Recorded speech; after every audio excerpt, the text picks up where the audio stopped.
내가 치매라고? 아니야, 난 누구보다 정신이 또렷해. 며느리가 저를 입원시키려는 이유를 알게 된 날, 저는 젊은 시절의 저로 돌아가기로 결심했습니다. 모든 사실을 알아내야 했던 그날부터 저는 힘없고 소극적인 자신을 벗어던질 수밖에 없었습니다. 그 겨울, 밥상이 뒤집히던 날, 이야기를 시작하기 전 구독과 좋아요를 눌러주시면 저에게 너무나도 큰 힘이 됩니다. 감사합니다. 그날 밤 식탁 위로 된장국 김이 피어올랐습니다. 하지만 그 김은 곧 멎었습니다. 며느리가 냉정하게 말했거든요. 어머니, 이제 제 방식대로 할게요. 젓가락 끝이 멈췄습니다. 김이 사라지는 동안 내 손끝이 미세하게 떨렸습니다. 그날 밤 우리 집 밥상은 그렇게 뒤집히기 시작했습니다. 다음 날, 오전 주방에서 저는 된장을 풀고 있었습니다. 겨울 햇살이 부엌 타일에 번지고 있었습니다. 35년을 이 부엌에서 밥을 했습니다.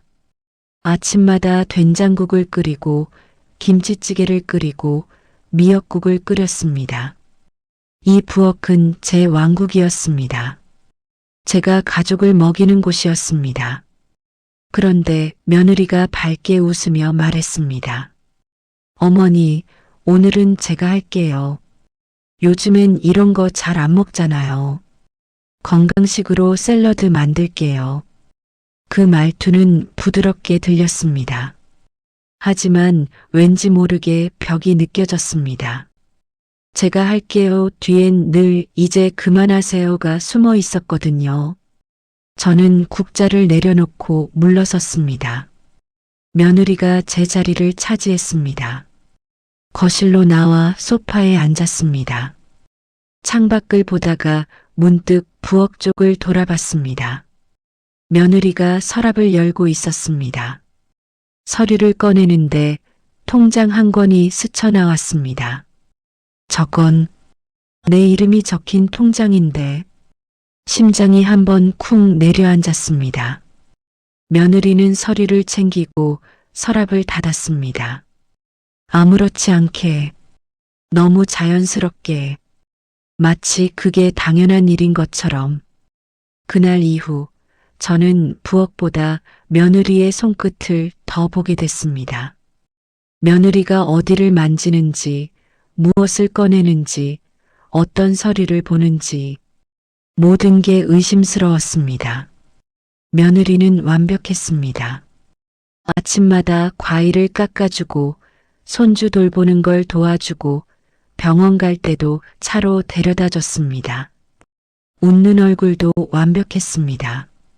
하지만 그 완벽함이 오히려 이상했습니다. 너무 완벽한 건 자연스럽지 않거든요.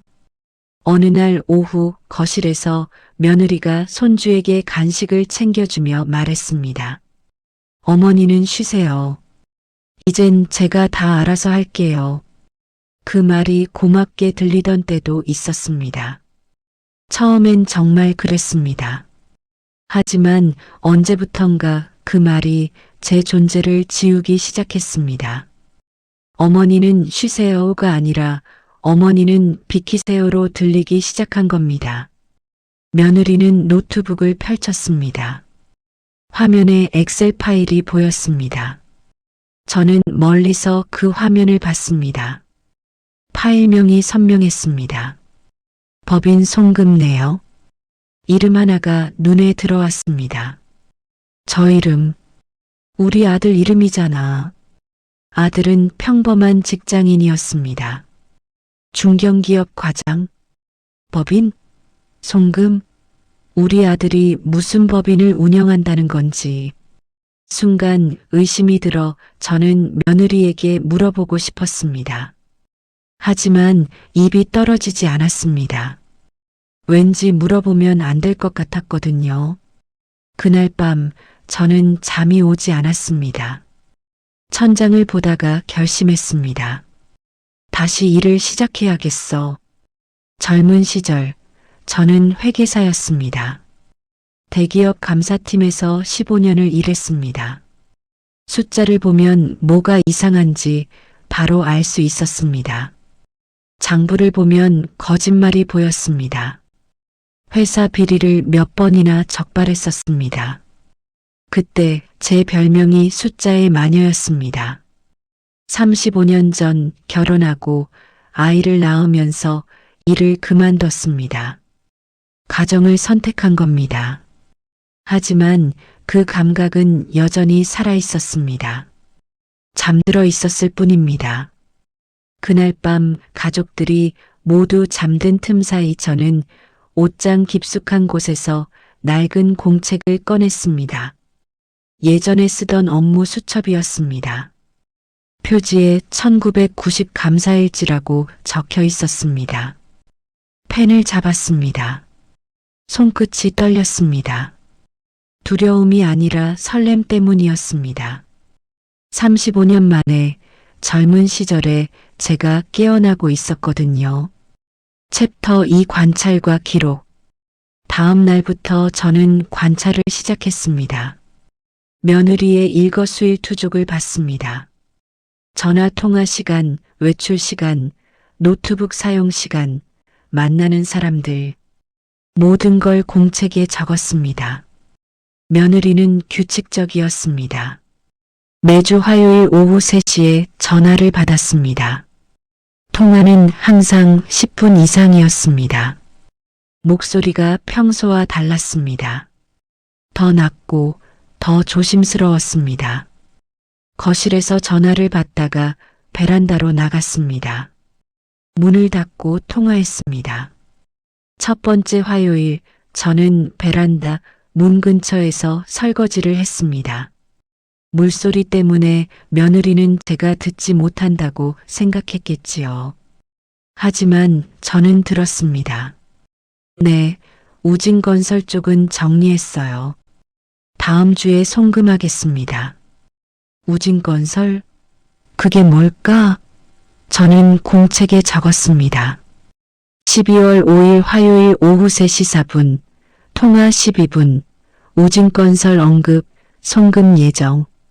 두 번째 화요일 며느리는 또 전화를 받았습니다. 이번엔 다른 이름이 나왔습니다. 대원개발 쪽도 이번 달 안에 마무리할게요. 12월 12일 화요일 오후 3시 11분, 통화 15분, 대원개발 언급. 패턴이 보였습니다. 화요일마다 같은 시간에 항상 베란다에서 뭔가를 숨기고 있다는 증거였습니다. 며느리는 목요일마다 외출했습니다. 항상 오후 2시에 나가서 4시쯤 돌아왔습니다. 친구 만나고 와요라고 말했지만 돌아올 때마다 서류 가방을 들고 있었습니다. 친구 만나러 가는데 왜 서류 가방을 들고 갈까요? 쇼핑백도 아니고. 세 번째 목요일 저는 며느리를 따라가 봤습니다. 택시를 타고 강남역 근처 빌딩으로 갔습니다. 며느리는 15층에서 내렸습니다. 저는 다시 1층으로 내려와 로비에서 기다렸습니다. 건물 한쪽 편에 있는 안내판을 봤습니다. 15층 법무법인 정심, 세무법인 K텍스, 부동산 컨설팅 투게더. 며느리가 어디를 간 건지 정확히는 몰랐습니다. 하지만 확실한 건 친구를 만난 게 아니라는 것이었습니다. 집으로 돌아와서 공책에 적었습니다. 12월 14일 목요일 강남역 인근 빌딩 방문 15층 약 1시간 30분 체류. 금요일 저녁 며느리가 웃으며 물었습니다. 어머니, 요즘 공책에 뭘 그렇게 쓰시는지 궁금해요. 저는 웃으며 대답했습니다. 치매 예방이라더라. TV에서 봤어. 매일 뭔가 쓰면 좋대. 며느리도 웃었습니다. 그러시구나. 좋은 습관이네요. 저도 어머니 건강 챙겨드려야 하는데. 저는 속으로 중얼거렸습니다. 예방이 아니라 증거지. 내가 나를 얼마나 얕봤는지 보여줄 거야. 저는 마음속으로 생각했습니다. 2주가 지났습니다. 공책은 점점 채워졌습니다. 며느리의 패턴, 통화 내용, 외출 기록, 이상한 행동들, 모든 게 기록됐습니다. 그런데 결정적인 순간이 왔습니다. 며느리가 외출한 어느 날 오후 저는 며느리 방에 들어갔습니다. 떨리는 손으로 책상 서랍을 열었습니다. 서류 뭉치가 있었습니다. 김선희 명의 정기예금 해지 확인서, 제 이름이었습니다. 제 도장이 찍혀 있었습니다. 하지만 저는 이 서류에 도장을 찍은 적이 없습니다. 날짜를 봤습니다. 지난달이었습니다. 그날 저는 병원에 갔었습니다. 며느리가 데려다 주기까지 해서 기억이 났습니다. 심장이 빠르게 뛰었습니다. 손이 떨려와 멈출 수 없었습니다. 다음 서류를 펼쳤습니다. 법인 계좌 개설 신청서 법인명 KNH종합건설 대표 김현우. 제 아들 이름이었습니다. 김현우. 우리 아들이 대표로 된 법인. 하지만 아들은 이런 거 한 적이 없습니다. 회사 다니는 직장인인데 숨이 막혔습니다. 더 찾았습니다. 통장 사본이 나왔습니다. 잔액을 봤습니다. 2억 8천만 원. 제 예금이었습니다. 3억이 있었는데 2억 8천이 법인 계좌로 들어가 있었습니다. 저는 스마트폰으로 모든 서류를 사진 찍었습니다. 손이 떨려서 몇 번이나 다시 찍었습니다. 하나도 빠짐없이 증거를 남겨야 했으니까요. 마지막 서류가 있었습니다. A4 용지에 손글씨로 적힌 메모였습니다. 어머니 통장 정리 완료. 법인 계좌로 이체. 남편 명의로 해서 세금 문제 없음. 내년 초에 부동산 매입 예정. 며느리 글씨였습니다. 그 순간 모든 게 명확해졌습니다. 며느리는 제 돈을 훔치고 있었습니다. 아들 이름을 이용해서 아들도 모르는 사이에 챕터 3 동맹과 배신. 일주일 후 저는 옛 동료에게 연락했습니다. 박 선배, 감사팀에서 15년을 함께 일했던 선배였습니다. 퇴직 후에도 가끔 연락했었는데 최근 몇 년은 뜸했습니다. 낡은 수첩에서 전화번호를 찾았습니다. 최근 몇 년 동안 사용한 적 없는 번호였지만 혹시나 하는 마음으로 걸었습니다. 신호가 갔습니다. 그리고 목소리가 들렸습니다. 여보세요? 박 선배, 저예요. 김선희. 전화 너머로 놀란 목소리가 들렸습니다. 선희야? 세상에 몇 년 만이야? 잘 지냈어? 선배, 급한 일이 있어서 연락했어요. 저는 조심스럽게 상황을 설명했습니다. 며느리의 이상한 행동, 제 통장, 법인 계좌, 사진으로 남긴 증거들. 박 선배는 심각하게 들었습니다. 선희야, 그거 횡령이야. 명백한 범죄야. 저도 알아요.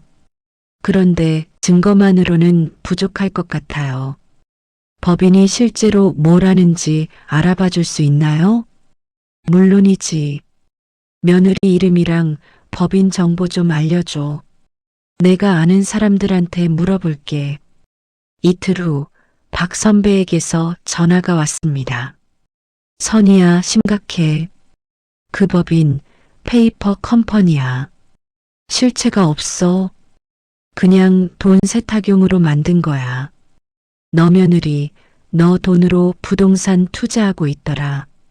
명의는 너 아들인데 실제론 며느리가 다 관리하고 있어. 부동산 투자요? 오피스텔 2채, 분당 아파트 한 채. 다 너 돈으로 산 거야. 총 투자액이 10억 정도 되더라. 머리가 하얘졌습니다. 3억만 없어진 줄 알았는데 10억이라고요? 선배, 제 통장에 3억밖에 없었는데 어떻게 10억을요? 다른 통장도 털렸을 거야. 적금이나 청약 통장 같은 거 확인해봐. 전화를 끊고 바로 은행 앱을 열었습니다. 다른 정기예금 계좌를 확인했습니다. 잔액이 0원이었습니다. 분명 7억 5천이 있었는데 청약 통장도 확인했습니다. 역시 0원. 손이 떨렸습니다. 분노가 치밀어 올랐습니다. 하지만 동시에 확신이 들었습니다. 이제 확실해. 이건 계획적인 범죄야. 그런데 이상한 일이 벌어지기 시작했습니다. 며칠 후 제 스마트폰에 알림이 떴습니다. 위치 추적 활성화됨. 저는 그런 설정을 한 적이 없었습니다. 누군가 제 폰을 만진 겁니다. 며느리? 아니면 그날 밤 낯선 번호로 문자가 왔습니다. 박 선배 믿지 마세요. 그 사람도 며느리 편입니다. 심장이 잠시 멎는 느낌이었습니다. 누굴까요? 누가 저한테 이런 문자를 보낸 건가요? 다시 문자가 왔습니다. 며느리가 박 선배한테 돈 주고 있어요. 조심하세요. 손이 떨렸습니다. 박 선배가 불가능합니다. 우리 15년을 같이 일했는데. 하지만 의심이 들기 시작했습니다. 다음 날 박 선배에게 전화했습니다. 시험해 보기로 했습니다. 선배, 어제 며느리가 이상하게 행동하더라고요. 제가 뭔가 알고 있는 것 같다는 표정이었어요. 그래, 조심해야겠네. 혹시 누가 며느리한테 얘기한 걸까? 누가 얘기하겠어요.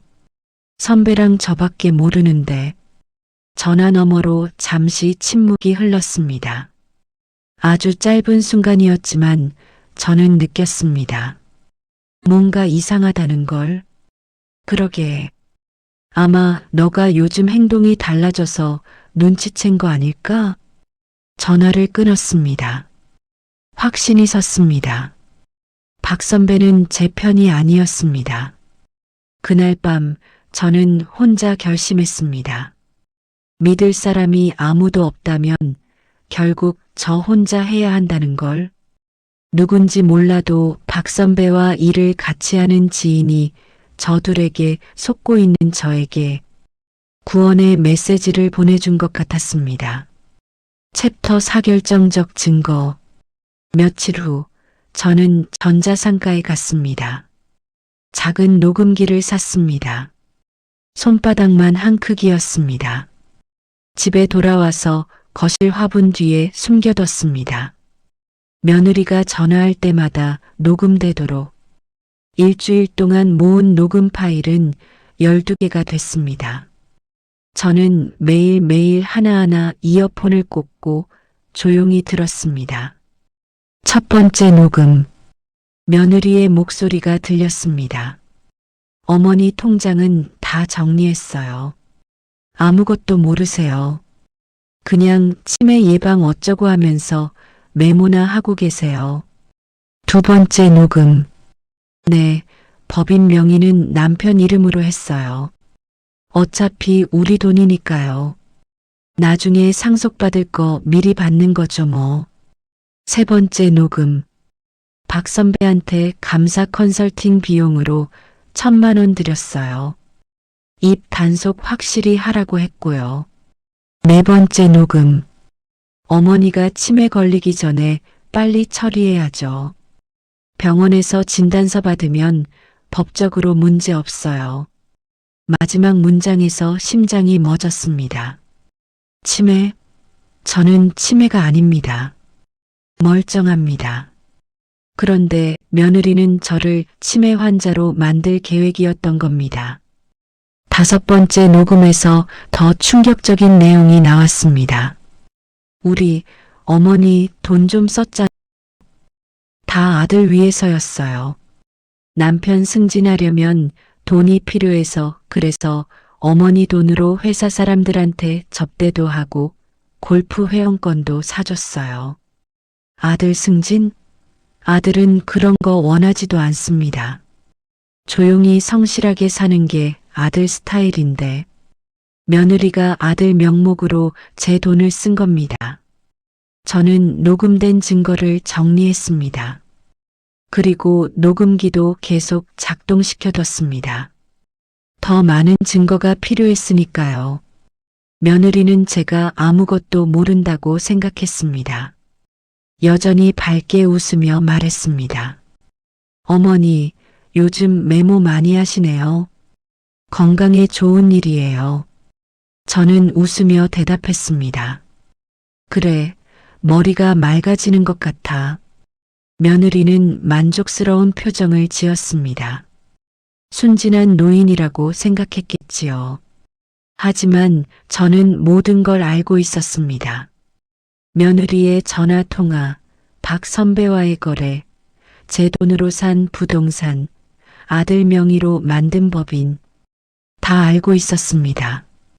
그리고 가장 중요한 증거를 잡았습니다. 며느리가 병원과 짜고 있다는 증거. 어느 날 오후 며느리가 전화하는 걸 또 녹음했습니다. 네, 박 원장님. 다음 주에 어머니 모시고 갈게요. 진단서 부탁드려요. 치매 초기로 적어주세요. 네, 검사 결과는 상관없어요. 그냥 진단서만 있으면 돼요. 이건 명백한 증거였습니다. 의료 사기, 허위 진단서 발급. 며느리는 저를 법적으로 무능력자로 만들려고 했던 겁니다. 그날 밤 저는 모든 증거를 정리했습니다. 서류 사본, 사진, 녹음 파일, 통장 내역. 하나도 빠짐없이 정리해뒀습니다. 그리고 결심했습니다. 이제 밥상을 뒤집을 시간이야. 챕터 5 밥상을 없다.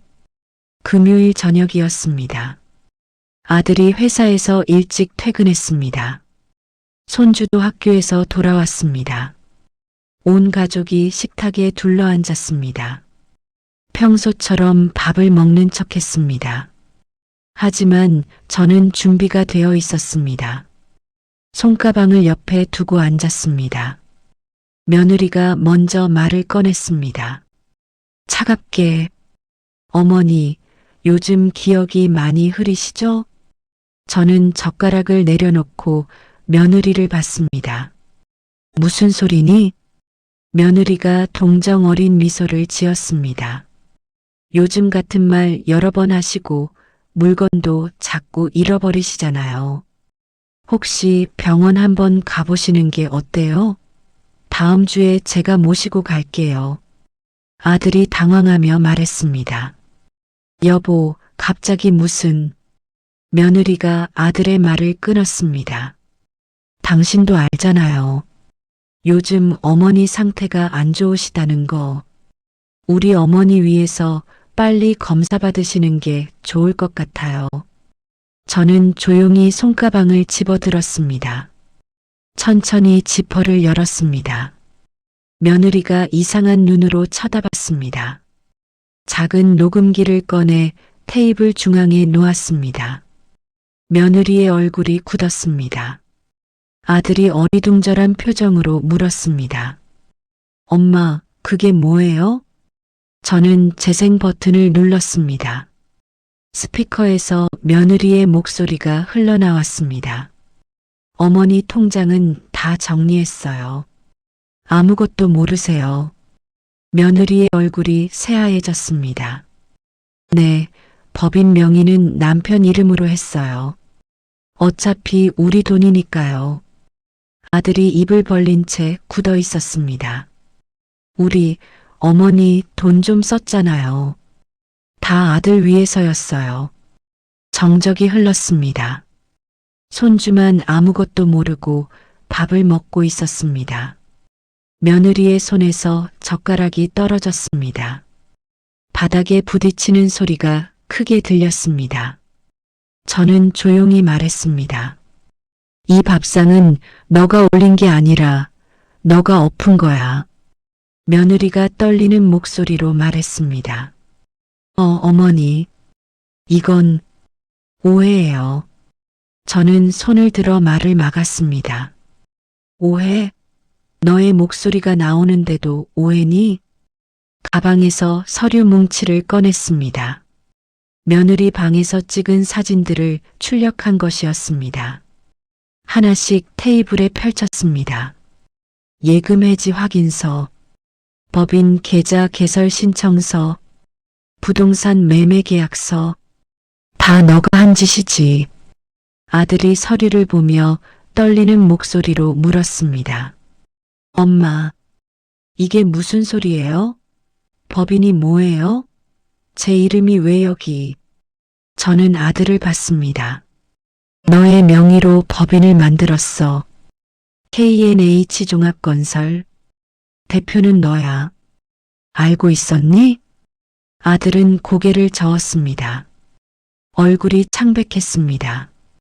전 아무것도 몰랐어요. 내 돈 10억이 그 법인 계좌로 들어갔어. 그 돈으로 부동산을 샀지. 오피스텔 2채, 분당 아파트 1채.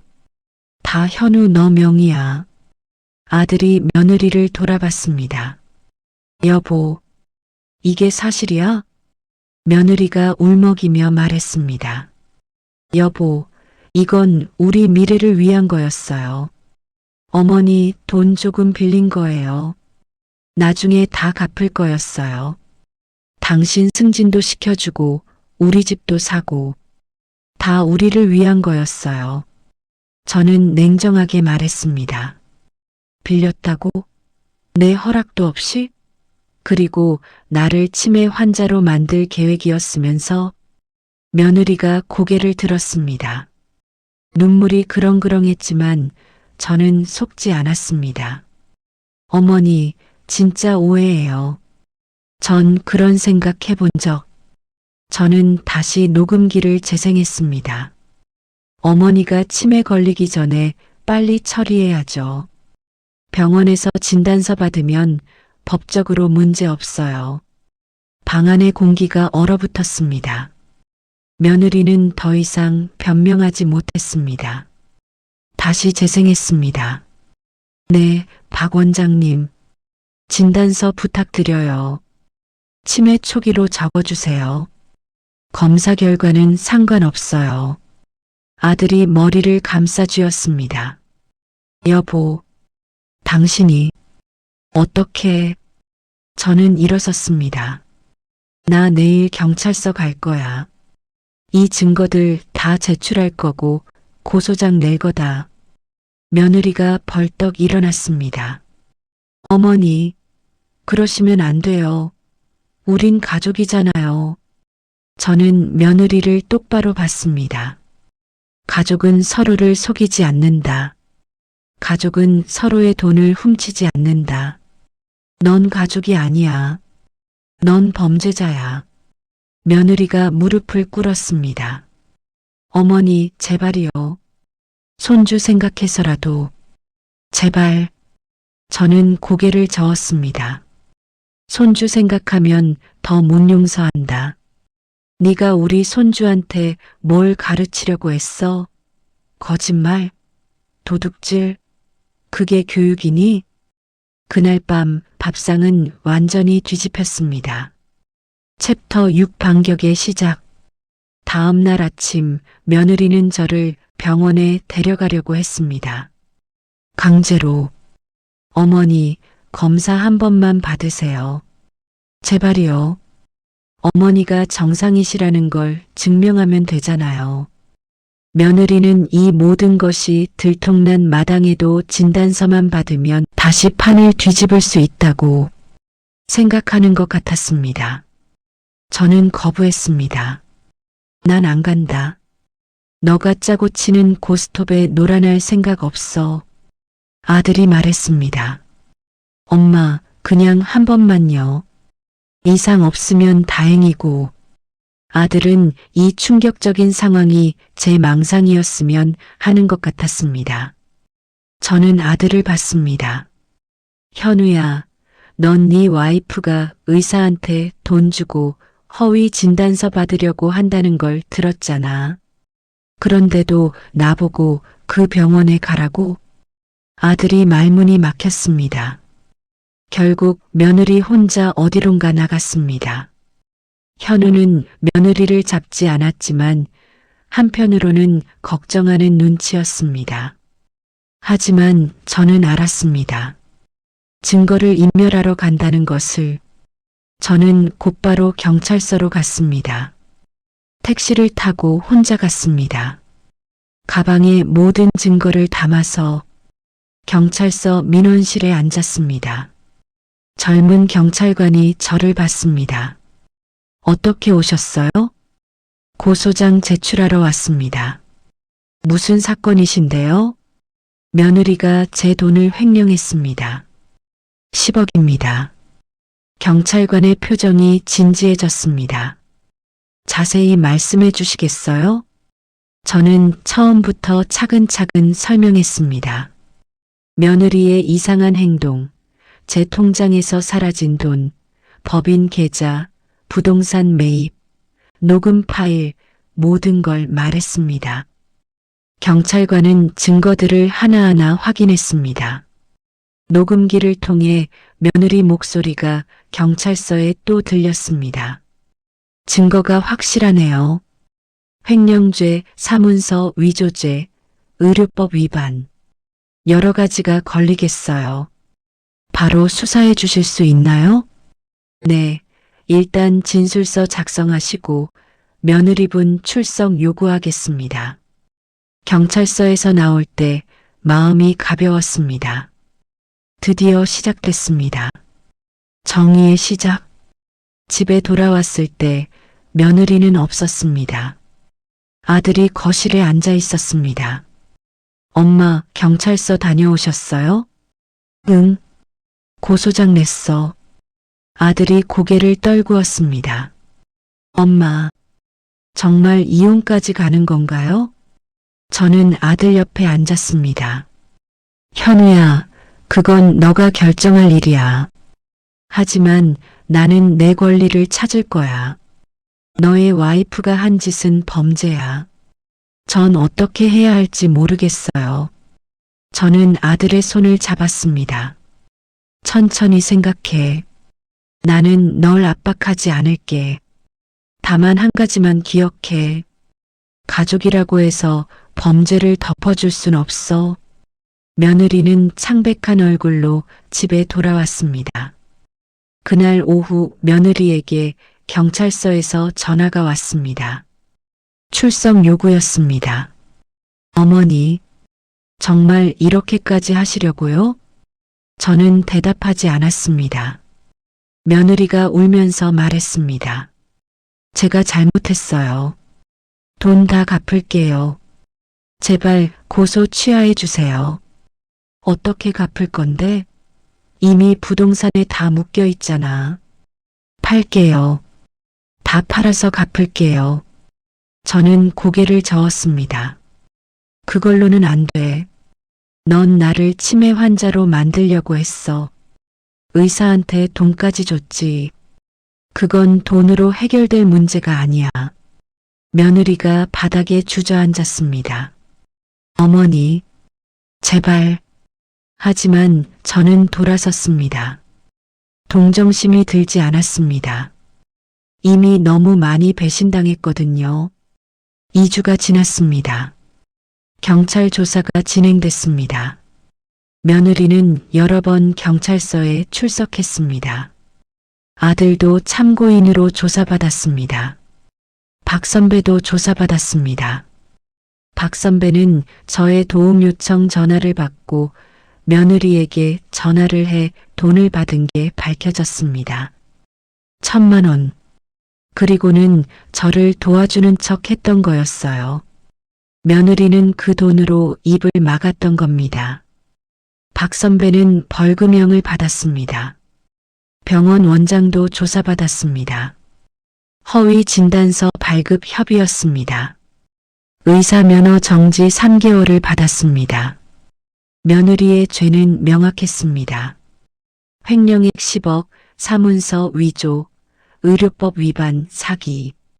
검사는 징역 5년을 구형했습니다. 재판날이 왔습니다. 저는 법정에 앉아 있었습니다. 며느리가 피고인석에 앉았습니다. 머리를 숙이고 있었습니다. 검사가 증거를 제시했습니다. 제가 제출한 모든 자료들, 서류, 사진, 녹음 파일. 법정에서 며느리 목소리가 재생됐습니다. 어머니 통장은 다 정리했어요. 어차피 우리 돈이니까요. 어머니가 치매 걸리기 전에 빨리 처리해야죠. 방청석에서 한숨 소리가 들렸습니다. 사람들이 며느리를 보는 눈빛이 차갑게 식었습니다. 며느리의 변호사가 선처를 호소했습니다. 피고인은 시어머니를 위한 마음에서 그랬습니다. 비록 방법이 잘못됐지만 판사가 말을 끊었습니다. 위한 마음이라고요? 허위 진단서까지 준비하면서요? 변호사는 더 이상 말하지 못했습니다. 판사가 판결을 내렸습니다. 피고인 김민정, 횡령죄로 징역 3년, 사문서 위조로 징역 6개월, 집행유예 없이 실형을 선고합니다. 며느리가 울부짖었습니다. 재판장님, 제발 기회를 한 번만. 하지만 판사는 고개를 저었습니다. 피고인은 계획적으로 범행을 저질렀고 반성의 기미가 보이지 않습니다. 실형이 불가피합니다. 경찰이 며느리에게 수갑을 채웠습니다. 며느리가 저를 봤습니다. 원망과 슬픔이 섞인 눈빛이었습니다. 어머니, 우리 손주는요? 저는 대답했습니다. 손주는 내가 키울 거야. 넌 감옥에서 반성이나 해. 며느리가 끌려나갔습니다. 법정 문이 닫혔습니다. 저는 자리에서 일어났습니다. 저는 마음이 슬펐지만 한편으로는 편안했습니다. 드디어 끝났습니다. 긴 싸움이. 법정을 나서는데 기자들이 몰려왔습니다. 김선희 씨, 며느리를 고소한 심경이 어떠세요? 저는 마이크 앞에 섰습니다. 가족이라고 해서 범죄를 덮어줄 순 없습니다. 진실은 언제나 밝혀져야 하고 잘못은 반드시 대가를 치러야 합니다. 며느리를 용서할 생각은 없으세요? 저는 잠시 생각했습니다. 용서는 반성 다음에 오는 겁니다. 그 사람이 진심으로 반성한다면 그때 가서 생각하겠습니다. 며느리가 떠나고 집은 조용해졌습니다. 아들은 충격에서 서서히 회복하고 있었습니다. 손주는 처음엔 엄마를 찾았지만 점점 적응해 갔습니다. 저는 아들과 진지하게 대화를 나눴습니다. 현우야, 넌 어떻게 할 거니? 아들이 대답했습니다. 엄마, 전 이혼할 거예요. 앞으로 아내를 믿을 수 없을 것 같아요. 저한테도 거짓말했고 엄마한테도 그렇게 했는데 어떻게 다시 믿어요? 저는 아들의 손을 잡았습니다. 그래, 너의 결정을 존중해. 그럼 손주는 어떻게 할 거니? 제가 키울게요. 엄마 도움 받아서. 저는 고개를 끄덕였습니다. 그래, 같이 키우자. 그 후 며느리는 교도소에서 편지를 보냈습니다. 6개월 만이었습니다. 어머니, 죄송합니다. 제가 잘못했습니다. 짧은 편지였습니다. 하지만 진심인지는 알 수 없었습니다. 난 편지를 접었습니다. 답장은 쓰지 않았습니다. 아직은 때가 아니라고 생각했거든요. 아들이 물었습니다. 엄마, 민정이 편지 받으셨죠? 답장 안 하실 거예요? 난 고개를 끄덕였습니다. 아직은. 아들이 안타까운 표정을 지었습니다. 언젠가는 용서하실 거죠? 난 아들을 봤습니다. 그건 너의 몫이야. 난 이미 내 몫을 다했어. 아들은 아무 말도 하지 않았습니다. 시간이 흘렀습니다. 계절이 바뀌었습니다. 겨울이 지나고 봄이 왔습니다. 저는 새로운 일을 시작했습니다. 작은 회계 컨설팅 사무실을 열었습니다. 노인들을 대상으로 재산관리 상담을 해줬습니다.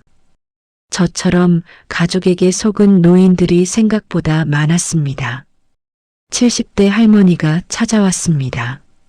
딸이 제 돈을 다 가져갔어요. 어떡하죠?